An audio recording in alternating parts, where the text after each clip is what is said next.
खुद पर और ईश्वर पर विश्वास कभी टूटने ना दे। मुश्किल समय में अक्सर हमारे मुंह से निकल जाता है, भगवान तुम्हें मेरे ऊपर तरस नहीं आता है, ये हमेशा मेरे साथ ही क्यों होता है।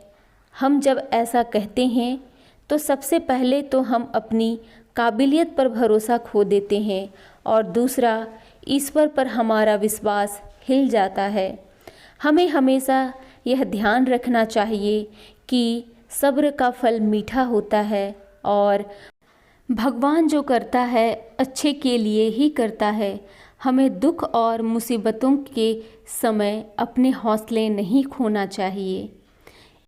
एक अमीर व्यक्ति था, उसने समुद्र में अकेले घूमने के लिए एक नाव बनवाई और छुट्टी के दिन वह नाव लेकर अकेले समुद्र की सैर करने निकल पड़ा।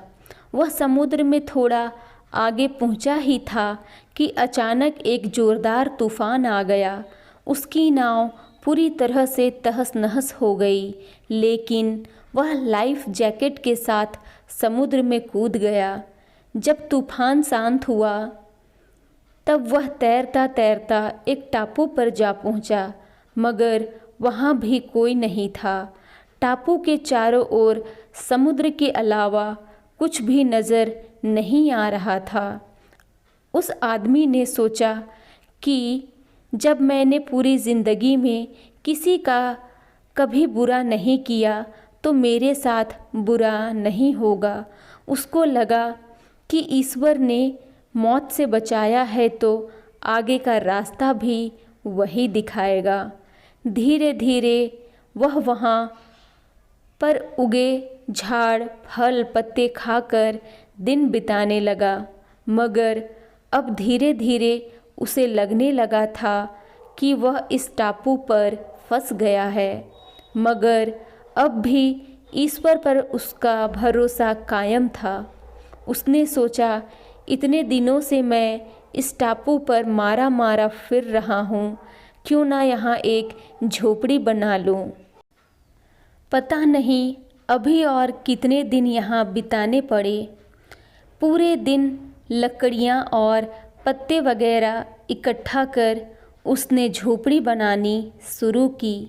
रात होते होते उसकी झोपड़ी बनकर तैयार हो गई थी।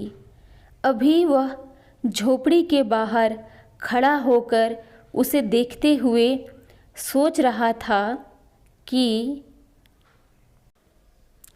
आज से झोपड़ी में सोने को मिलेगा।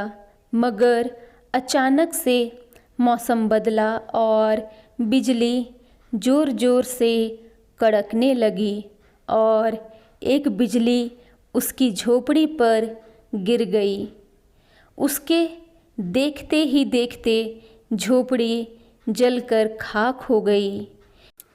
यह देखकर वह व्यक्ति टूट गया। उसने आसमान की तरफ देखकर बोला, हे ईश्वर, ये तेरा कैसा इंसाफ है। तूने मुझ पर अपनी रहम की नज़र क्यों नहीं की। मैंने हमेशा तुझ पर विश्वास बनाए रखा। फिर वह इंसान हताश और निराश होकर सर पर हाथ रखकर रोने लगा। अचानक ही एक नाव टापू के पास आई। नाव से उतरकर दो आदमी बाहर आए और बोले कि हम तुम्हें बचाने आए हैं। दूर से इस वीरान टापू में जलता हुआ झोपड़ी देखा तो लगा कि कोई उस टापू पर मुसीबत में है। अगर तुम अपनी झोपड़ी नहीं जलाते तो हमें पता नहीं चलता कि टापू पर कोई है। उस आदमी की आंखों से आंसू गिरने लगे। उसने ईश्वर से माफ़ी मांगी और बोला कि हे ईश्वर, मुझे क्या पता था कि तूने मुझे बचाने के लिए मेरी झोपड़ी जलाई थी। यकीनन तू अपने बंदे का हमेशा ख्याल रखता है। तूने मेरे सब्र का इम्तिहान लिया, लेकिन मैं उसमें फ़ेल हो गया। मुझे माफ़ कर दे। कहानी की सीख। दिन चाहे सुख के हो या दुख के, भगवान अपने बंदों के साथ हमेशा रहते हैं। हाँ, हम एक बार ईश्वर से रूठ सकते हैं, लेकिन ईश्वर हमसे कभी नहीं रूठता। वह हमेशा अच्छा ही करता है।